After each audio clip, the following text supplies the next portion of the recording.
শুভ বিকাল সবাইকে। আজকে হচ্ছে বুধবার, তো আজকের ব্লগটা আমি এখান থেকে স্টার্ট করছি। এখন বাজে 4:10। আমার কাজ করতে করতে অনেক লেট হয়ে গেছে, খাওয়া দাওয়া সব মিস, মানে সকালের খাওয়া খেয়েছি, দুপুরের খাওয়া মিস হয়ে গেছে। তো আমি এখন খাবো পান্তা, এই যে পান্তা, আর সাথে কি কি আছে আমি তোমাদেরকে দেখাচ্ছি। তো আমাকে দেখতে এখন পাগল পাগল লাগছে, কারণ হচ্ছে যে মাথা শ্যাম্পু করেছি, চুল শুকায়নি এখনো, শুকানো না পর্যন্ত একটু পাগল পাগল লাগবে। আর আমার ব্যালকনিটাকে সুন্দর করে সাজিয়েছি, আমি দেখাবো তোমাদেরকে কেমন করে সাজিয়েছি আমার ব্যালকনিটাকে। আর অনেক এক্সাইটেড আমি আজকে, বিকজ অনেক দিন পর হচ্ছে আমি পান্তা ভাত খাবো। তো চলো দেখাই কি কি আছে আমার পান্তা ভাতের সাথে আজকে। তো সেটাই, আমার অনেক দিন ধরে পান্তা ভাত খাওয়ার ইচ্ছা হচ্ছিল, বাট এটা পান্তা না, মানে গরম ভাতই। আমি ফ্রিজের জল দিয়ে 2 ঘন্টা মতো রেখে দিয়েছিলাম, তো একদম পান্তা ভাতের মতো হয়ে গেছে। আর পান্তা ভাতের সাথে কিন্তু ভর্তা না হলে চলে না। এখানে আলু ভর্তা আছে, এটা হচ্ছে আমের ভর্তা, কাঁচা আমের, এটা হচ্ছে টমেটো ভর্তা, আর এটা হচ্ছে ডিম ভাজা, আর এখানে মাছ নিয়ে নিয়েছি, আর আছে পাঁপড়, আমার প্রচুর ভালো লাগে পাঁপড়, আর এই যে টমেটোর চাটনি। তো এই হচ্ছে আমার দুপুরের লাঞ্চ। তো আমি আজকে অনেক এক্সাইটেড, বিকজ অনেক দিন পর আমি পান্তা খাচ্ছি, আর আমি এক্সাইটেড যে কেমন লাগবে আমার খেতে আমি জানি না, বাট আশা করি তো অনেক ভালো লাগবে খেতে। আর তোমাদের কার কার পান্তা ভাত ভালো লাগে খেতে আমাকে অবশ্যই কমেন্ট করে বলো।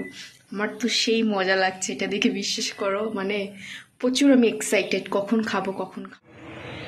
তো দেখে নিয়েছো আমার পান্তা ভাতের সাথে কি কি আছে, আমি খাওয়া স্টার্ট করে দিয়েছি, খাচ্ছি অলরেডি,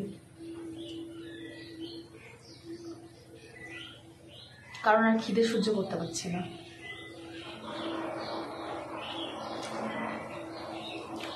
আলু ভর্তা কি যে স্বাদ লাগছে বলে বোঝাতে পারবো না।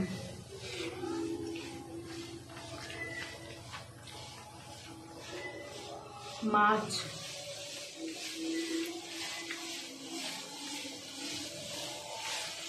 বেশ ভালোই লাগছে খেতে, খারাপ লাগছে না।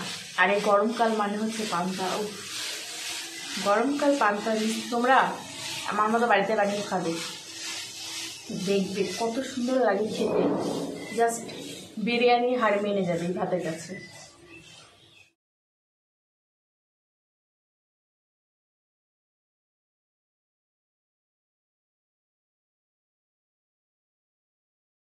এই হচ্ছে আমার প্লেটের অবস্থা, মাছের মাথাটা পরে খাবো। আর এখানে এই টক ভর্তা দুটো আছে, এটাকে নেবো এবার, কারণ আমি মাছটার ডিমটা আগে খেয়েছি, জানি না কোনটা খাওয়া উচিত আগে, বা টক খালি পেটে খেতে নেই, অ্যাসিডিটি হওয়ার একটা প্রবলেম থাকে। আর এই যে হচ্ছে আমার ডিমের বাকি অংশ, চলো খেয়ে নিয়ে তারপর কথা হবে। তো এই হচ্ছে আমার ব্যালকনি। তো প্রথমে এদের খাবারগুলোকে দেখা, এই যে পাখির খাবার আছে এখানে, এগুলো হচ্ছে সব রুটি, এখানে জল, আজকে বিস্কিট নেই, এই যে রুটি, এখানেও জল আছে, ওরা স্নান করতে পারবে। এগুলো তো খাবার দিই নেই আজকে, যেহেতু শেষ হয়ে গেছে, তো আনতে হবে ওদের খাবারগুলো।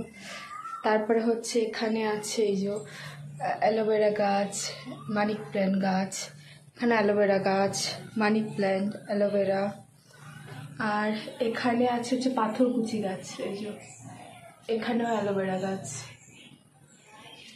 এটাতেও পাথরকুচি আছে, দেখো গাছ হয়ে গেছে অলরেডি।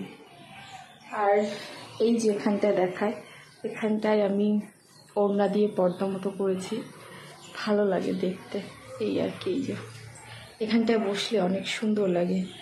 আর তো এই হচ্ছে পাথরকুচি গাছ, আর একদম উপরে আছে দেখো এই যে, এই গাছটার আমি নাম ভুলে গেছি, এটা হচ্ছে মানি প্ল্যান্ট। এখানে যে টমেটো গাছ আছে দুটো, এই যে, আর এই একটা হচ্ছে মানি প্ল্যান্ট, আর এই কোনায় একটা মানি প্ল্যান্ট, আর এই একটা হচ্ছে মানি প্ল্যান্ট। তো এই হচ্ছে আমার টোটাল ব্যালকনি। এই যে অনেক ভালো লাগে এখানে, পাখিগুলো এখানে এসে খায়, আর এখানে মাদুরটা আমি তুলে দেবো যখন চলে যাব, নাহলে বৃষ্টি আসলে ভিজে যাবে।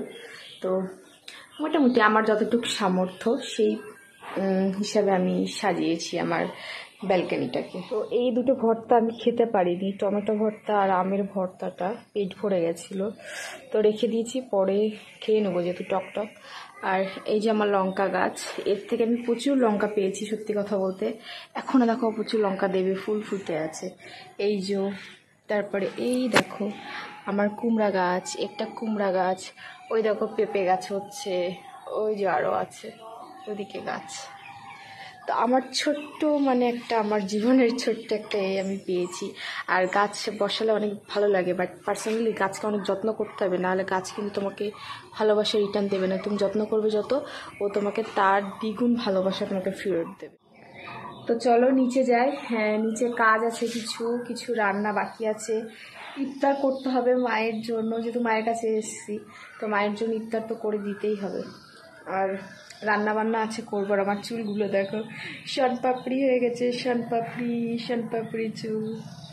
চলো নিচে যাই, তারপর হচ্ছে পরে যদি বিকালে কথা না হয়, এখন বিকাল হয়ে গেছে, সে একেবারে রাতে কথা বলবো, ঠিক আছে? তো নিচে এসে এই যে রান্না করছিলাম, এখানে সজনে ডাঁটা ছিল, আলু ছিল। তো এই আজকে সজনে ডাঁটা রান্না করব, সব রান্না হয়ে গেছে আর এগুলোই বাকি ছিল। আর এই যে পেঁয়াজ লঙ্কা, তো এখানে কড়াইতে আমি তেল দিয়ে দিয়েছি, তেলটা গরম হয়ে গেলে আমি চাপিয়ে দেবো। আর এখানে আমার দুধ গরম করছি।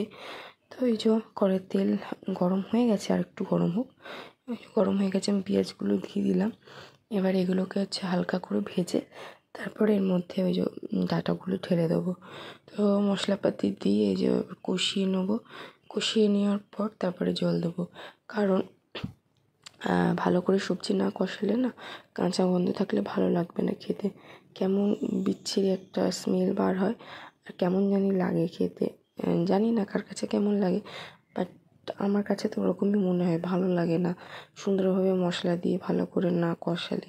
আর কাঁচা কাঁচা গন্ধ ছাড়লে না খাওয়া যায় না, কেমন বমি বমি চলে আসে। তো এই কারণে মশলাটাকে ভালো করে কষিয়ে নিতে হয়। তো ভালো করে জল দিয়ে হচ্ছে মশলাটাকে কষিয়ে নেবো। তো এদিকে আবার আমি হালুয়া করেছিলাম এই যে ইফতারের জন্য। এই দেখো খানিকটা হয়েই এসছে। তো এটাকে আরেকটু হচ্ছে আমি মেরে নেবো, মানে এই যে এর মধ্যে দুধ আছে, এটা আরেকটু শুকনো শুকনো হবে। তো এরকম রাখলেও হয়, বাট শুকনো শুকনোটা বেশি খেতে টেস্ট হয় আর ভালো লাগে। তো এই যে গাজরের হালুয়া আর কি হয়েছে চলো দেখাই আমাদের ইফতারে।